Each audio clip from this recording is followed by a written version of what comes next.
Na semana passada a gente começou a falar sobre os tipos de solo, característica de cada um e os horizontes do solo, aquela divisão que a gente encontra lá. Vamos revisar um pouquinho sobre esse assunto antes de a gente ir para as atividades. A gente chama de perfil do solo essa camada, se a gente tirar uma camada de solo, uma e ter essa visão, tipo um barranco ali, a gente tem uma noção do perfil do solo, do perfil dele para a gente ver as camadas, identificar um pouco da formação de cada um. E o solo ele tem várias camadas e a gente sempre destaca três principais, que é o que a gente vai chamar de horizonte: o horizonte A, o B e o C. No horizonte A é a camada mais superficial do solo, essa que está bem em cima, em contato com o meio externo, onde a gente vai ter as plantas plantadas ali. Ele vai ser rico em matéria orgânica e inorgânica, ele vai ser rico em adubo, porque é ali que o adubo tem o primeiro contato, e perceba que ele é bem escuro. Essa tonalidade escura é de matéria orgânica, que vão ser restos de seres vivos, restos de plantas, restos de animais que morreram, apodrecem e ficam ali no solo, fezes, isso tudo vai apodrecendo e vai se misturando ao solo, fazendo ele ter essa coloração escura. E é por causa de nutrientes, coisas boas para as plantas. Por isso que muita gente às vezes joga casca de fruta, casca de ovo, essas coisas em horta, porque isso vai virar adubo, isso serve para adubar o solo. Logo abaixo do horizonte A, a gente tem essa faixa aqui que é o horizonte B, bem esse pedacinho aqui. Nele a gente vai encontrar terra, só que já tem pouca matéria orgânica, tanto que você tem poucas raízes de planta aqui, como a gente percebe nesse desenho. A maior parte das raízes fica no horizonte A. E ela já começa a ter um pouco mais de rocha e poucos nutrientes, um solo mais compactado, diferente do horizonte A. Abaixo, bem aqui, a gente vai ter o horizonte C. Esse sim tem muito mais pedra solta misturada ao solo, porque é o resto da rocha mãe, da rocha matriz, aquela rocha que deu origem ao solo. Essa rocha aqui de baixo, ela foi esfarelando. Toda essa camada aqui de cima são poeiras dessa rocha, que com o tempo foi se misturando com adubo, com várias outras coisas. Então, cada solo, cada lugar, ele vai ter essas camadas que vão ser definidas muito por causa da substância dissolvida no meio da terra, onde tem muito nutriente e vai diminuindo. E à medida que se aproxima da rocha matriz, você vai ter mais rocha, mais pedrinhas e poucos nutrientes para as plantas absorverem. Tanto que aqui praticamente não vai ter raiz nenhuma. Vamos falar agora sobre os tipos de solo. Vou falar aqui de 4 tipos de solo muito importantes que a gente tem por aí e que eles podem ser classificados de acordo com a textura, o material que ele é formado. O primeiro a gente vai falar do solo siltoso. O silt, que é o material que forma esse solo, ele tem um tamanho mediano. Ele é menor que um grãozinho de areia, mas ele já é um pouco maior que o grão de argila.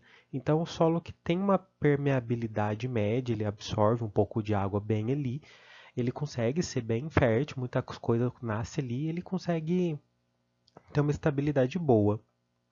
O solo arenoso ele já tem uma permeabilidade muito alta, ele é formado a maior parte de areia, e nele a areia forma grãos muito grandes e fica espaços grandes para a água passar.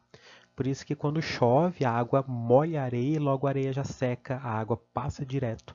Ele tem uma permeabilidade alta, a água passa muito rápido por esse solo.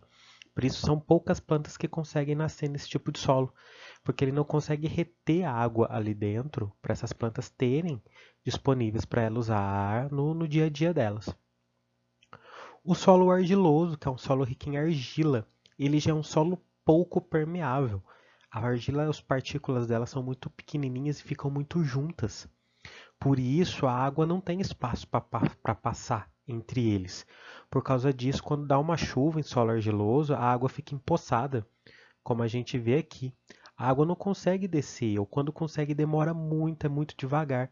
Por isso um solo assim também não é muito bom para plantio, porque muitas plantas não gostam também de água em excesso, fica coisa demais para elas. E existe o solo umífero, aquela terra preta que muita gente usa em vasos de planta, que ela é formada de humus. O humus é feito da decomposição de restos de plantas, de animais, que muitos seres vivos fazem, como as minhocas, fungos, como cogumelos, bolores e bactérias. Eles vão se alimentando de coisas mortas, restos de plantas e de animais, e isso vão transformando essa substância, esse alimento, em adubo para o solo. E aí a minhoca ela se alimenta do resto das plantas e as fezes da minhoca vão formar isso aqui. O solo umífero ele é bem fértil, ele tem bastante nutriente, tanto que muita gente usa nos vasinhos de planta. E o melhor solo, pessoal, não existe. Esse é melhor que aquele, vai depender muita coisa. Aquele solo fértil que bem, assim que a maioria das coisas vai nascer nele, ele é uma mistura de um pouquinho de cada um. Ele tem que conseguir armazenar um pouco de água dentro dele, mas não pode ser em excesso, não pode perder água muito fácil. Tem que ser aquele meio termo e ter bastante nutriente. Fora que cada planta tem sua exigência. Tem plantas que gostam de um solo mais encharcado, tem plantas que já gostam de um solo mais arenoso. Então, cada planta, cada local vai ter um tratamento diferente. E por isso o engenheiro agrônomo ele indica para o produtor rural o tipo de adubo, o manejo que ele faz no solo de acordo com aquela cultura. Vamos para as nossas atividades. A número 1. Sobre o perfil do solo, responda. O que é um horizonte do solo? O horizonte do solo são essas camadas que vão formar o solo. Cada camada com um componente diferente, uma substância diferente misturada ali. E a letra B, porque a camada superficial é mais rica em matéria orgânica, essa aqui de cima. Porque é ela que tem contato ali com o ser vivo, ali que vai cair folhas de plantas, animais vão morrer, vão defecar ali, isso vai apodrecer e vai fazer voltar o nutriente para o solo. É ali que vai ser adubado o solo. Por isso, ela tem mais matéria orgânica, que vem justamente disso, de restos de plantas e de animais. Número 2. 3 tipos de amostra de solo de diferentes regiões do Brasil foram analisadas e forneceram os seguintes resultados. Então, a gente tinha 3 amostras de solo e analisaram a quantidade de areia, de silt e de argila de cada um. Letra A. Como poderia ser classificado cada um dos solos apresentados? A gente tinha que ver o componente principal. A gente acabou de falar que existe o solo argiloso, com muita argila, arenoso, com muita areia, e o siltoso, com muito silt. Aquele que tem maior quantidade vai ter o nome. Então, o solo a maior quantidade aqui é argila, 54%. Então, ele é um solo argiloso. O solo B, o que tem maior quantidade é o silt, 47%. Então, é o solo siltoso. E o C, ele tem a maior quantidade de areia, 73%. Então, ele é um solo arenoso. B. Qual dos solos acima deve apresentar maior capacidade de retenção de água? Ou seja, qual solo vai segurar mais água nele, vai ser mais encharcado? Vai ser o solo argiloso, o solo A, porque a partícula de argila é muito pequenininha. Aí isso não dá espaço para a água ser absorvida, descer e ir para o subsolo.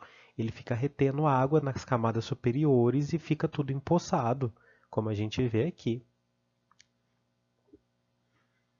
C. Qual das amostras foi provavelmente coletada numa praia? E justificar. Ora, o solo arenoso, que a praia é o que mais encontra lá, é areia. O solo da praia é um solo arenoso. Então é o solo C. Número 3. Durante a construção de uma estrada, foi feito um corte em um barranco que revelou o perfil de solo conforme a imagem ao lado. Como são denominadas essas camadas de cores e texturas diferentes? E essas faixas que a gente percebe? São os horizontes do solo. Letra B. Em qual delas se encontra a matéria orgânica já bastante decomposta? No horizonte A, bem aqui na superfície, porque é aqui que os animais vão morrer, as folhas das plantas vão cair, e existem muitos animais e micro-organismos que vão se alimentar disso, produzindo a matéria orgânica que aduba o solo.